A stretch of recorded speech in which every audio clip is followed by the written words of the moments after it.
예, 고린도전서 강의 58번째 시간으로 대적하는 자가 많음이니라, 이런 제목으로 하나님 말씀을 전하겠습니다. 사도 바울은 에베소에서 배를 타고 고린도로 갔다가 그 다음에 마게도니아 지방을 방문하고 난 이후에 예루살렘으로 향하려고 이렇게 계획을 짰습니다. 그런데 바울은 이 계획을 변경해서 마게도니아 지방을 먼저 방문하고 그 다음에 고린도로 향하게 됩니다. 그렇게 한 이유는 고린도 교회에서 들려오는 이 심각한 문제들에 대해서 나름대로 사도가 깊이 고심을 하고 그들을 어떻게 교훈하고 책망해야 될지를 곰곰이 좀 생각할 그런 여유를 갖기 위함이었던 것으로 보입니다.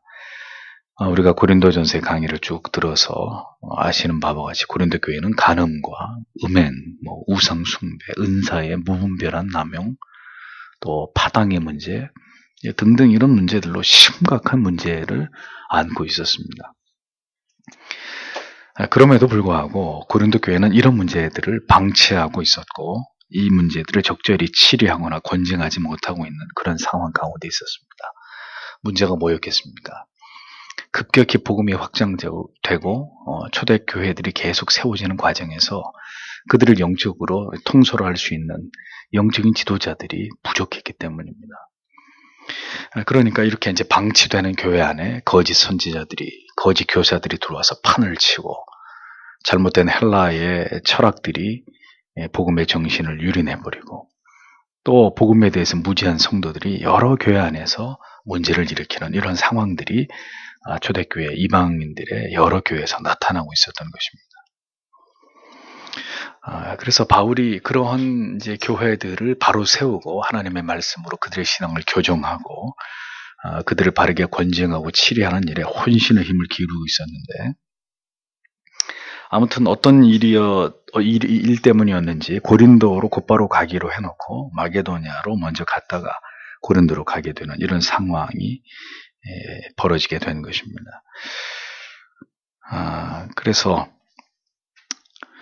바울이 이제 이렇게 고린도 교회를 방문하는 일이 늦어지자 고린도 교회 안에 있었던 거짓 교사들은 이 기회를 잡아가지고 바울은 약속을 지키지 않는 아주 가벼운 사람이다 이렇게 비난을 하기 시작하죠. 그래서 바울은 이제 고린도 후서로 넘어가면 고린도 후서에서 그렇지 않다고 자기를 변호하는 이런 이제 내용이 뒤에 나오게 됩니다. 자, 바울은 이제 이와 같은 자기의 계획을 고린도 교회 성도들에게 이렇게 서간을 통해서 다시 설명을 하고 있습니다. 5절에서 6절을 보면 내가 마게도니아를 지나가는데 그곳을 거쳐 여러분에게 가려고 합니다. 여러분에게 가면 여러분과 함께 한동안 머물러 있거나 어쩌면 겨울을 보내게 될지도 모르겠습니다. 그것은 여러분이 나를 어디로 가든지 내 가는 곳으로 보내어 주도록 하기 위함입니다. 이렇게 기록되어 있습니다. 사도는 자신이 왜 고린도에서 오래도록 머무르게 될지에 대해서 구체적으로 말하지 않고 있습니다. 다만 그곳에서 한동안 머무르게 될 것이고 겨울을 보내게 될지도 모르겠다고 이렇게 이야기를 합니다. 당시는 항해술이 발달되지 않았기 때문에 특히 겨울에 배를 운행하는 것을 꺼렸습니다. 지중해의 겨울바다는 거칠기로 아주 유명했기 때문이죠. 또 추위로 심지어 바다가 얼어붙어서 항해를 할 수 없는 이런 상황이 벌어지기 일쑤였습니다. 그래서 바울은 그곳에 작심을 하고 머물면서 고린도 교회를 영적으로 대수술하기를 원했던 것을 볼 수 있습니다. 그러면서 사도는 후에 그 고린도에 머물면서 그 유명한 로마서를 거기서 기록을 하죠. 교회를 돌아보면서 복음 위에 성도의 신앙을 굳게 세우고자 함에 있어서 동분서주하며 모든 열정을 쏟아붓고 있는 이 사도의 모습을 보면서 우리는 이 하나님의 사람 사도 바울이 복음을 위해서 얼마나 혼신의 노력을 다했는지를 발견할 수 있습니다. 그러니까 결국 사도에게 쉬는 시간이라는 건 없었던 거죠.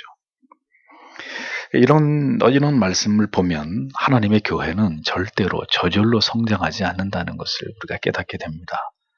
아무 노력 없이 사탄의 회방과 도전을 하나님의 교회가 물리칠 수는 없는 법이죠. 누군가는 끊임없이 교회를 위해 기도하고 진리를 파수하고 바른 믿음으로 성도님들의 믿음을 올바로 세우는 일에 최선의 노력을 다할 때 주님의 교회는 위기를 지나가고 문제점들이 해결이 되면서 든든히 세워져 갈 수 있다는 것을 깨닫게 됩니다. 사도가 고린도 교회에서 머무는 또 다른 목적은 고린도 교회 성도들로 하여금 바울이 계속 이 전도 여행, 선교 여행을 이어갈 수 있도록 그들에게 서포트를 받기 위함이었습니다. 물질적인 도움과 지원을 받아서 그 다음 자기가 가려고 하는 그 선교 지역으로 갈 수 있도록 하기 위해서 내가 고린도로 간다 이렇게 이야기를 하고 있었던 거죠. 너희가 나를 나의 갈 곳으로 보내어주게 하려 함이라 이렇게 고린도 교회로 향하는 또 다른 이유를 밝히고 있습니다. 그러니까 사도가 이같이 말하는 것은 복음을 전하는 이 사도의 직무는 절대로 자기 혼자만의 사역이 아니라는 것을 성도들에게 설명하고 있었던 겁니다. 모든 교회와 성도들이 함께 감당해야 될 일이 선교하는 일, 하나님의 복음이 전해지는 일. 물론 그 일에 당사자인 사도가 직접 발로 가서 그 일을 행하지만 그 모든 일을 기도로 물심양면으로 그것을 후원하고 지원하는 일은 모든 교회가, 모든 성도님들이 함께 감당해야 될 일이라는 것을 고린도 교회 성도들에게 가르치고 있었던 것입니다. 초대교회 안에 많은 문제들이 일어나고 있었지만 복음이 깊이 뿌리 내려져 있지 않았던 상황이기 때문에 많은 교회들이 어떤 어려움들을 겪고 있었지만 그 모든 어려움들을 뚫고 사도는 계속해서 교회를 진리 위에 바로 세우고 어려운 교회들을 지원하고 또 새로운 곳에 가서 복음을 전하고 교회를 세우고 이런 복음 전파의 사명에 자기 자신이 솔선수범해서 가장 선봉에 서서 그 일에 최선을 다하고 있었고 또 성도들도 그 일에 적극 참여시키면서 주님의 교회를 세우신 그 본연의 목적을 이루어가는 일에 한마음 한뜻이 되어서 그것을 감당하자고 촉구하고 있었던 것을 볼 수 있습니다. 그러니까 지상교회는 이렇듯 숱한 어려움들과 시험과 위기가 있지만 교회의 머리 되신 그리스도를 의지하면서 목회자와 성도님들이 하나가 되어서 그 어려움을 뚫고 계속해서 사명을 향해서 전진해 나아가야 된다는 것을 초대교회 역사는 우리에게 보여주는 것입니다. 사도를 보면 안팎으로 영적인 전쟁을 벌이면서 이 어떤 사명에 헌신하고 있는 모습을 보여줍니다. 교회를 세워놓으면 그리고 돌아서면 교회 안에 많은 문제들이 생겨나고 또 자신은 계속해서 다른 지역으로 옮겨가면서 복음을 전할 때 그 지역마다 유대주의자들이 따라붙어서 그를 핍박하고 박해하고 또 그 이방인들의 지역에 있었던 이교도들이 득달같이 달려들면서 또 사도가 복음을 전하는 일을 회방하고 안팎으로 이렇게 참 고전을 면치 못하면서 영적 전쟁을 벌이면서 그렇게 사명을 어렵게 감당했던 것을 우리가 참 이 사도의 서신서 속에서 그런 모습들을 발견하게 됩니다. 그러니까 이런 성경의 기록을 보면 언제나 교회는 치열한 영적 전장의 한복판에 존재하고 있었다는 것을 알 수 있습니다. 조용할 날이 없고 교회는 절대로 무풍지대 위에 서 있는 것이 아니라 정말 태풍에 몰아치고 눈보라가 강타하는 그런 거친 세상 위에 우뚝 세워져 있는 복음의 전진 기지가 바로 교회라는 것을 알 수 있습니다. 지상교회는 평안할 날이 없어요. 안에서 밖에서 계속 사탄의 회방과 공격이 계속되면서 늘 치열하게 이런 것과 맞서 싸워야 되는 그런 유람선이 아니라 군함이 바로 교회인 거죠. 7절에서 9절을 보십시오. 이번에 나는 단지 지나는 길에 여러분을 잠시 만나보려고 하는 것은 아닙니다. 만일 주님께서 허락하시면 얼마 동안 여러분과 함께 머물기를 바랍니다. 그러나 나는 오순절까지 에베소에 머무르려고 합니다. 이것은 내가 효과적으로 일할 수 있는 큰 문이 열려 있지만 많은 사람들이 나를 반대하기 때문입니다. 이렇게 적고 있습니다. 사도는 보십시오. 의도적으로 이 몇 절 안에서 계속 고린도 교회에 자기가 오래 머물 것이고 단지 지나가기 위해서 잠시 머물고 그냥 지나가기 위해서 그곳으로 향하는 것이 아니라는 걸 반복해서 말하고 있습니다. 이것은 사도가 영적으로 심각한 문제의 상황 가운데 있는 고린도 교회에 대해서 자기가 반드시 거기 가서 그 모든 문제들을 반드시 해결짓기 위해서 단단히 각오를 하고 그곳으로 가고 있다는 것을 암시하고 있는 겁니다. 내가 가면 속된 말로 가만히 내버려 두지 않을 거다. 그대들을. 이렇게 주님의 교회를 무너뜨리고 이렇게 혼란에 빠뜨리고 이렇게 올바른 신앙이 아닌 잘못된 신앙으로 치우쳐서 온통 주님의 교회를 어지럽힌 거에 대해서 내가 반드시 가서 이 문제를 다룰 거라는 이런 사도의 비장한 각오를 자꾸 드러내고 있는 거죠. 주께서 허락하신다면 상당 기간을 그곳에 머물면서 충분히 고린도 교회의 영적인 회복을 위해서 자신이 모든 노력을 다할 것임을 간접적으로 밝히고 있는 것을 볼 수 있습니다. 그리고 이후에 사도는 에베소 지역으로 가서 오순절이 오기까지 나는 거기에 머물 거라고 밝히고 있습니다. 그 이유는 하나님의 은혜 가운데 가장 효과적으로 복음을 전할 수 있는 좋은 기회가 지금 찾아왔다는 거예요. 네. 그 기회를 누가 줬겠어요? 성령께서 에베소에 복음이 활짝 문이 열리도록 어떤 하나님의 뜻과 섭리를 그에게 지금 사도에게 보여주고 있었던, 깨닫게 해주고 있었던 거죠. 그래서 에베소에 있는 많은 유대인들 뿐만이 아니라 이방인들에게까지 힘있게, 아주 능력있게, 아주 효율적으로 복음이 선포될 수 있는 이런 기회가 왔는데, 그렇게 이제 좋은 기회만 온 게 아니라 그런 상황에서 또 어떤 문제에 맞닥뜨리게 됐느냐. 그런데 그곳에 많은 사람들이 자기를 반대하고 있을 것이다. 이렇게 이야기를 합니다.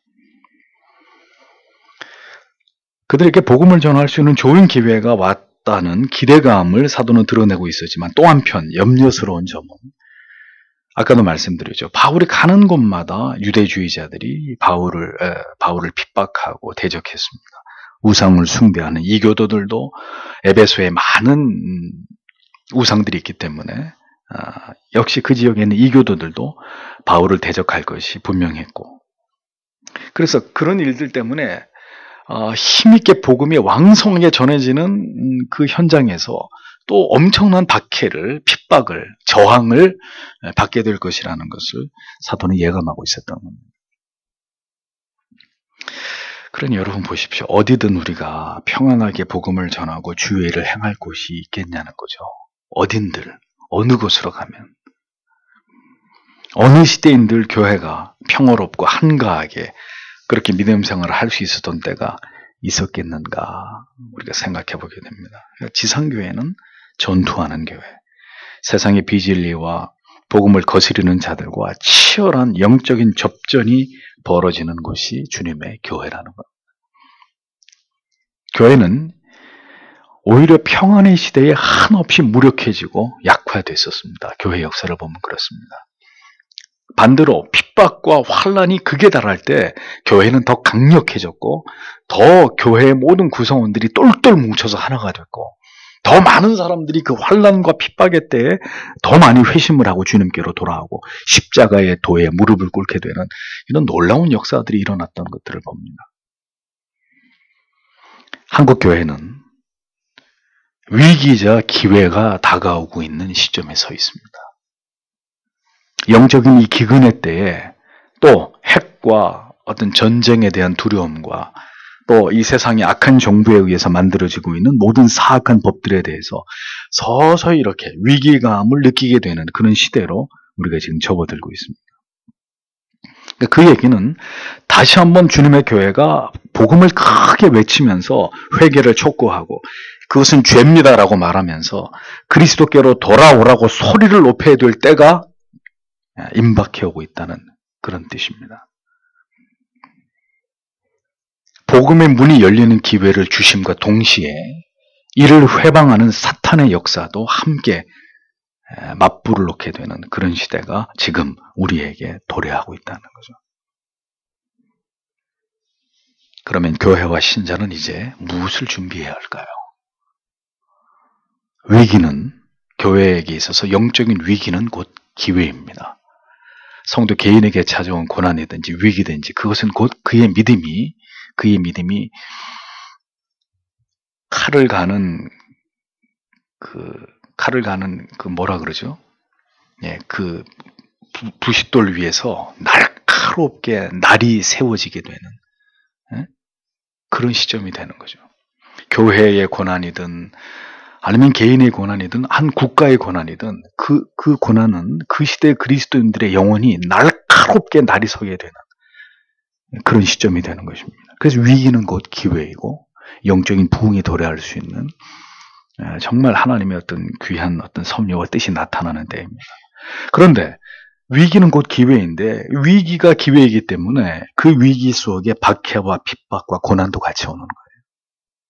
그걸 통해서 하나님의 교회는 영적으로 하나님의 성도들은 깨어나고 하나님의 교회는 다시 리바이벌, 부흥을 경험하게 되고 그러면서 동시에 그렇게 강력해진 그 믿음의 힘으로 더 격렬하게 교회를 핍박하려고 하는 세상과 이제 맞짱을 뜨게 되는 그런 상황이 오게 된다는 거죠. 역사는 계속 그렇게 순환이 됐었습니다. 교회와 세상은 그런 관계 속에서 뒤엉켜서 발전해 왔고 역사의 흐름을 이어왔단 말입니다. 또 이제 그런 시점으로 지금 가고 있는 거죠. 그러므로 교회는 그 모든 위기를 뚫고 그 전쟁의 포화 속에서 한 영혼이라도 건져내고 그리스도께로 이끄는 이 사명을 감당해내야 되는 것입니다. 이 동성애가 차별금지법이 온갖 악한 법들이 만들어져서 서서히 어떤 그 영적으로 올가미가 조여올 때 우리는 그 어려움 속에서도 힘있게 복음을 전하고 세상에 치우치고 있는 그런 영혼들, 비진리에 넘어가고 있는 영혼들 한 영혼이라도 예수께로 끌고 와야 되는 어떤 역사적 사명이 우리에게 있다는 겁니다. 그래서 교회는 철저하게 준비되어야 합니다. 분명한 진리와 교리로 무장을 하고 다가오고 있는 이 환란이 우리에게 마지막 기회가 될 것이다. 이렇게 우리의 마음 가운데 그것을 새기고 칼을 갈고 방패를 닦으면서 그 때를 준비해야 되는 지혜가 지금 우리들에게 필요하다는 것입니다. 사도는 이제 두 동역자에 대해서 고린도 교회 성도들에게 부탁과 양해를 구하고 있습니다. 10절에서 12절을 보겠습니다. 그런데 디모데가 가면 아무 두려움 없이 여러분과 함께 지낼 수 있도록 보살펴 주십시오. 그도 나와 마찬가지로 주님의 일을 하기 때문입니다. 그러므로 누구든지 그를 업신여기지 마십시오. 그리고 평안히 그를 보내어 내게 돌아올 수 있게 해주십시오. 나는 형제들과 함께 그를 기다리고 있습니다. 이제 형제 아볼로에 대하여는 그에게 형제들과 함께 가라고 많이 권했습니다. 지금은 전혀 갈 마음이 없지만 기회가 되면 가게 될 것입니다. 이렇게 기록되어 있습니다. 바울 사도는 사랑하고 신뢰하는 동역자이자 믿음의 아들인 디모데를 고린도의 재무 담당이었던 에라스도와 함께 마게도냐를 거쳐서 고린도로 보냅니다. 먼저 그를 보내요. 그를 먼저 보낸 이유는 바울이 고린도 교회 방문하기 전에 사전에 먼저 고린도에 도착을 해서 고린도 교회에 발생하고 있는 문제들, 여러 분쟁이나 문제들에 대해서 먼저 그로 하여금 1차적으로 수습을 하게 하기 위해서 먼저 디모데를 보냅니다. 그런데 디모데가 출발하고 난 이후에 바울 사도는 고린도로 먼저 오기로 하는 계획을 변경하고 마게도냐로 먼저 가게 되므로 결국은 디모데만 먼저 고린도로 가게 되는 이런 상황이 벌어지게 된 거죠. 그래서 사도가 서둘러서 이 편지를 보내면서 디모데가 이렇게 따로 먼저 가게 되더라도 그에게 아무런 어려움이 없이 그로 하여금 그 고린도 교회 지역에 거할 수 있도록 배려해 달라고 부탁을 하고 있었습니다. 디모데는 목회의 경험이 적은 젊은 목회자였습니다. 그런데 고린도 교회는 그 당시 초대교회 가운데 가장 많은 문제가, 가장 심각한 문제가 첩첩산중으로 쌓여 있었던 그런 교회였습니다. 당연히 바울이 아니라 젊은 목회자일 경우에 이 산전수전을 다 겪은 노련한 사도 바울이 아니라 경험이 부족한 젊은 목회자가 그 교회로 가게 됐을 경우에 어떤 일이 예상되겠습니까? 당연히 그 새파랗게 젊은 목사를 향해서 그를 업신여기고 함부로 대하려고 하는 이런 상황이 얼마든지 믿음의 수위가 한참 떨어진 고린도 교회 안에서 벌어질 수 있는 그런 상황을 바울이 예상을 한 것입니다. 그래서 그런 일이 일어나서는 안 된다고 일침을 가하고 있는 거죠. 내 사랑하는 동역자가 먼저 그대들에게 가서 그대들의 문제들을 정리할 텐데 절대로 그를 업신여기거나 무시하거나 그를 조롱하거나 함부로 대해서는 안 될 것이라고 바울이 엄중 경고를 하고 있는 당시 고린도 교회에는 오만한 이 분리주의자들이 판을 치고 있었고, 또 서로 은사를 가지고 네가 더 나으니 내가 더 나으니 분쟁이 끊이지 않았고, 뭐 그 밖에도 온통 교회 안에 음란한 이런 문제들 때문에 이건 뭐 말이 교회지, 영적으로 오합지졸들이 모여 있었던 이런 상황이 연출되고 있었습니다. 그러니 그런 억센 교인들, 교인 아닌 교인들 틈에 젊은 디모데가 가게 됐으니 얼마든지 우려할 만한 상황들이 예상되는 그런 상황이었다는 거죠. 그래서 경험이 적은 젊은 디모데를 사도는 염려하고 있었습니다. 그의 목자적 권위에 대항하거나 그를 무시하는 처사가 일어나지 않도록 사도는 저도 나와 같이 주의 일에 힘쓰는 그리스도의 종이다라는 사실을 분명하게 천명하면서 바울의 동역자로서 합당한 대우를 그대들 고린도 교회 성도들이 그에게 해줄 것에 대해서 요구하고 있었던 것을 볼 수 있습니다. 저도 비교적 일찍 이른 나이에 교육자 생활을 시작했습니다. 20대에 이미 전도사를 하고 30에 목사가 됐으니까, 이제 이 교단에서 제가 최연소로 목회자가 된 거죠.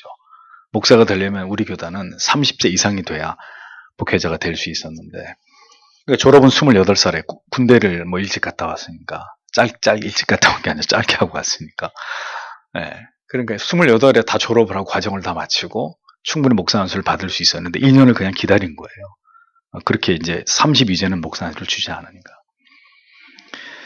그러니 이제 부교육자, 이제 전도사 생활부터 이렇게 이제 교회에서 몸을 담고 사역을 하게 됐는데,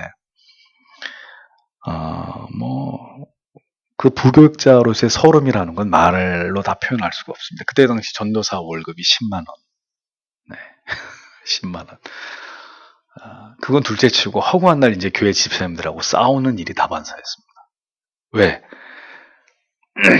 기말고사 기간입니다. 그런데 집사님 자녀들이 전부 다 예배 안 나오고 학원 가서 공부하고 있습니다.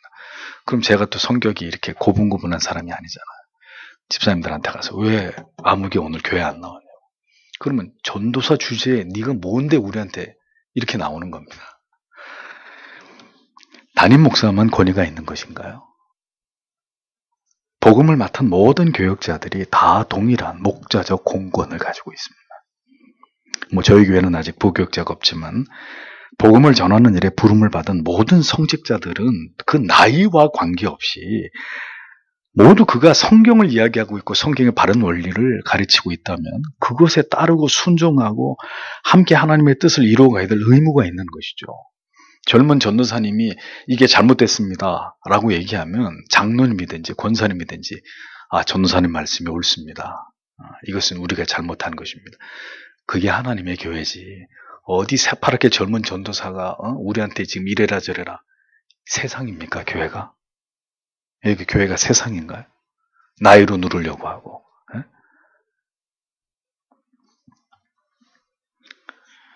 참 그런 일들을 많이 젊었을 때 겪어드렸습니다. 사도는 이렇게 젊은 그의 동역자를 배려하면서 그를 보호하고 교회가 자신과 동일하게 그를 대우하면서 그의 가르침을 조건 없이 따르라고 그렇게 고린도 교회 성도들에게 종용하고 있었습니다. 그리고 반드시 그가 그곳에서 그 사역을 잘 마무리하고 다시 내게로 자신들에게로 돌아와서 합류할 수 있도록 나는 그렇게 되기를 바란다고 무사히 돌아오게 되기를 나는 바란다고 얘기하면서 고린도 교회 성도들이 그를 어찌하지 못하도록 해하지 못하도록 또다시 일침을 놓고 있는 이런 바울의 조치를 볼 수 있는 거죠. 나이가 어리다고 해서 복음을 전하고 가르치는 권위를 가진 사람을 업신여기고 또 가장 많은 문제가 있는 교회라고 해서 저는 그 교회는 못 갑니다. 그 교회는 제가 감당할 자신이 없어서 나이도 어리고 전 경험도 없으니까 저는 좀 쉬운 교회로 보내달라고 이렇게 얘기하는 것도 말도 안 되는 것이고 그렇죠? 그 문제 많은 교회에다가 바울이 디모데를 보내요. 또 성도들한테는 나이가 어리다고 해서 그를 주의 종인 그를 업신여겨서는 안 된다고 얘기하고 이게 하나님의 원리라는 거죠. 하나님의 교회와 목양의 원리이고 권위이고 하나님이 기뻐하시는 아름다운 질서의 모습이라는 겁니다. 문제가 발생한 교회는 반드시 영적인 지도자를 통해서 그 문제를 바로 잡아야 합니다. 그 문제의 뿌리를 뽑을 수 있는 사람이 가서 다 이 죄를 회개하고 돌이키시라고, 회개하고 돌아서시라고, 그게 이 교회가 살 길이라고 하나님의 사자가 가서 그걸 깨부시고 치료하고 권징하고 회개시키고 그렇게 해야 그 교회가 살아날 거 아닙니까? 근데 그 일을 하러 간 사람이 그게 나이가 뭔 상관이고 그 출신 성분이 뭐가 중요하고 그게 뭐 이렇게 대단한 문제겠습니까? 나이가 어리고 경험이 부족하다는 이유로 주님이 가라고 명하시는 사명과 사역지를 기피하는 것, 복음을 맡은 자가 아닙니다. 지난번에 우리 교회에 그 대구의 어떤 교회에서 세미나 참석하러 한 10명, 담임 목사님께서 10명 정도 되는 젊은 부교육자들을 데리고 세미나 참석하고 또 이제 이렇게 개혁교회를 순회하면서 그 담임 목사님하고 이렇게 면담도 하고 하는데 저도 장소를 옮겨서 다른 교회에서 목사님하고 같이 그들하고 면담을 했습니다. 제가 뭐 해줄 수 있는 얘기가 뭐가 있겠어요? 후배이자 젊은 목회자 후보생들 또 젊은 부목사님들에게 목숨 걸고 죽을 각오하고 목회하라고. 그냥 다 웃고 즐기고 편안한 얘기하다가 제가 정색을 하고 이렇게 얘기하니까 분위기가 아주 싸해졌습니다. 네.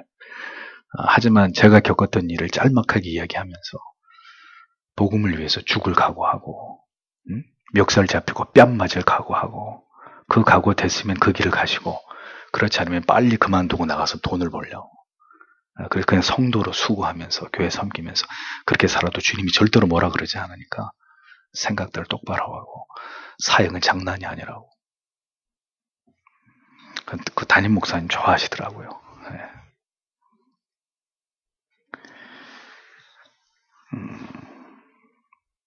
교회의 머리 되신 주님이 보시기에 합당해야 합니다. 사람의 판단과 생각대로 해서는 안 되고 그리스도께서 교회에 세우신 권위와 질서대로 모든 일들이 교회 안에서 이루어지는 것이 가장 바람직한 신앙의 모습이라는 것을 우리가 잊지 말아야 됩니다. 바울은 다음으로 고린도 교회 성도 가운데 그 사람을 지지하는 분파가 따로 있을 정도로 아주 인기가 있었던 아볼로가 아마도 이렇게 얘기하는 걸 봤을 때는 고린도 교회가 아볼로를 이렇게 초청을 했던 것 같아요. 그 교회로, 고린도 교회로 오라고 이렇게.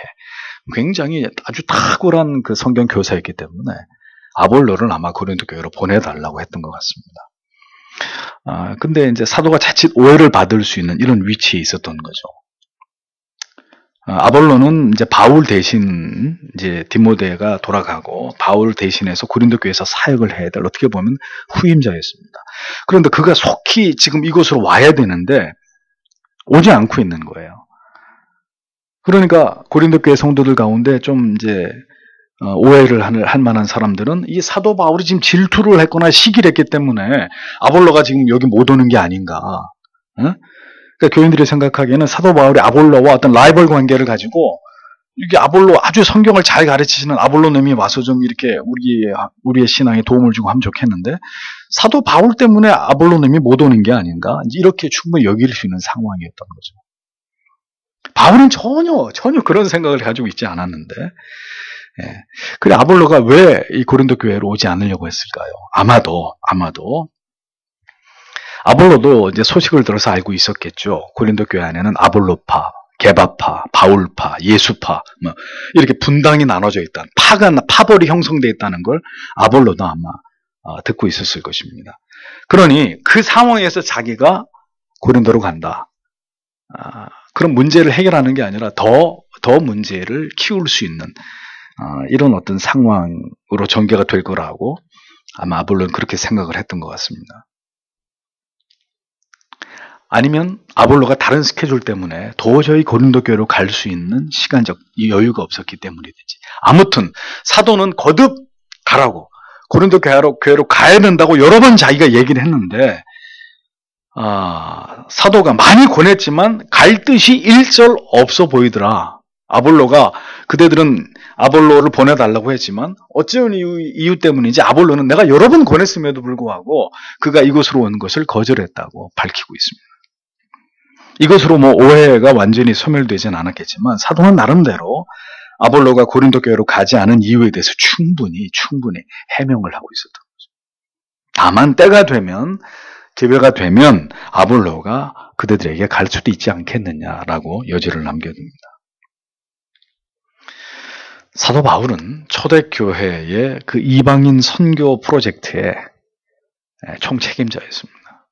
초대교회의 이방인 선교 사역을 진두지휘하는 초대교회의 영적인 거목이었습니다. 예루살렘 교회의 총책임자, 그 당시에 예수님 제자 베드로도 있었고 야고보도 있었고, 이런 예수님의 직계 제자들과 버금가는 그들과 어깨를 나란히 하면서 그들은 이제 예루살렘 이스라엘 선교를 이스라엘의 복음을 전하는 것을 책임졌다면, 바울은 이제 이방인 선교의 총책임자였다는 거죠. 이렇게 딱 사역에 나뉘어져 있었던 것을 봅니다. 그러면서도 긴밀히 서로 협력하면서 초대교회가 확장되는 일에 사역을 하고 있었는데, 아무튼 이 선교 파티에 있어서 초대교회의 영적인 리더이자 거목이 바로 사도 바울이었습니다. 그래서 그의 사도 바울의 서신서를 통해서 그의 행적을 잘 추적하다 보면 정말 사도 바울이 그 천재적인 머리답게 아주 주도 면밀하게 이 모든 선교의 전략들을 하나님을 의지하고 주의 뜻을 쫓아서 이렇게 수행해 나가고 있는 모습들이 보입니다. 머리가 좋은 사람은 자기 머리를 많이 믿는데도 바울의 모든 선교의 원칙은 주님이 가라고 하시면 가고 서라고 하면 서고, 절대로 그 하나님의 뜻을 넘어서 오버해서 자기 마음대로 움직이지 않았습니다. 하나님이 가지 말라 그러면 가지 말고 가라 그러면 가고, 철저하게 교회 머리 대신 그리스도의 뜻에 따라서 그가 모든 이 선교의 전략을 구사하고 있었는데, 여러 조건과 환경적인 어려움이 있었어도 바울 사도를 보십시오. 바울 사도가 언제 성경에 푸념을 하고 못해 먹겠다고, 너무 힘들다고 이렇게 사도가 흔들리거나 낙담하는 걸 보신 적이 있습니까?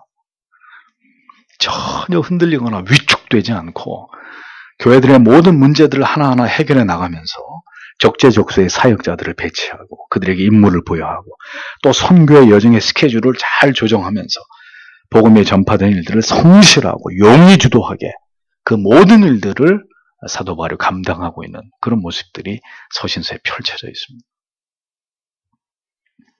여전히 사탄의 회방과 도전이 곳곳에서 뒤따랐고 현실적인 많은 어려움들이 그에게 있었지만 전혀 이에 굴하지 않고 선교 사역의 그 강약의 완급을 잘 조절하면서 교회를 세우고 성도들을 굳게 하는 이 사명들을 훌륭하게 감당해내고 있었던 것을 볼 수 있습니다. 사도가 할 만해서 그렇게 한 게 아니었습니다. 여러분, 사도가 자기 자신에 대해서, 사도의 삶에 대해서 뭐라고 고백하던가요? 하나님이 사도인 나를 죽이기로 작정한 자처럼 여기셨다. 만물의 끄트머리에다 두셨다. 만물의 찢기보다 더 하나님은 나를 그렇게 대우하셨다. 이게 사도가 사도의 직무를 수행하면서 이 땅에서 겪었던 대우였습니다. 참 이해하기 어려운 부분이죠. 그렇게 이방의 많은 교회들을 세우고 많은 이방인들을 주교로 돌아오게 하는 일에 정말 하나님 앞에 능력 있게 쓰임받았던 사도가 이 세상에서의 삶은 너무너무 비참하고 고통스럽고 육신이 만신창이가 되어야만 했던, 이제 누구든지 나를 건드리지 마라, 내 몸에 예수의 흔적이 있다, 이렇게 말할 만큼 고난으로 점철된 삶을 사도는 걸어갔습니다. 교회의 머리 되신 그리스도의 도우심과 그분의 뜻에 의존하지 않고는 절대로 감당해낼 수 없었던 그의 사역이었고, 그런 하나님의 뜻이 없이는 세워질 수 없는 교회들이었습니다. 초대교회는 적어도 그것이 교회라고 우리에게 웅변하고 있습니다. 하나님의 도우심이 없이는, 하나님이 부여하신 권위가 없이는 결국 행해질 수 없는 것이 복음 전파고 목양 사역입니다. 사도가 이 모든 일들을 빈틈없이 어떤 질서 정연한 흐름 속에서 이 일들을 잘 감당할 수 있었던 것은 그를 사도로 세우신 그리스도께서 그와 함께 하시고 그에게 능력을 주시고 그를 유능하게 교회 가운데서 사용하셨기 때문이었습니다. 오늘 여러분의 부족한 목사를 하나님께서 그렇게 사용해 주시고 오늘도 주의 몸된 교회를 이 모양 저 모양으로 섬기시는 모든 분들을 하나님께서 그렇게 능력의 팔로 붙들어 주셔서 주님의 교회를 든든히 세워나갈 수 있도록 하나님이 우리를 도와주시기를 오늘 이 밤에도 우리는 하나님 앞에 기도해야 될 줄 압니다. 교회가 행하는 모든 일들에 성령의 도우심이, 교회의 머리 대신 그리스도의 능력이 함께할 때 문제들이 해결되고 갈등이 봉합되고 교회를 해하려는 무리들이 퇴출되는, 하나님의 교회가 잘 보존되는 이런 역사가 일어나게 되는 것입니다.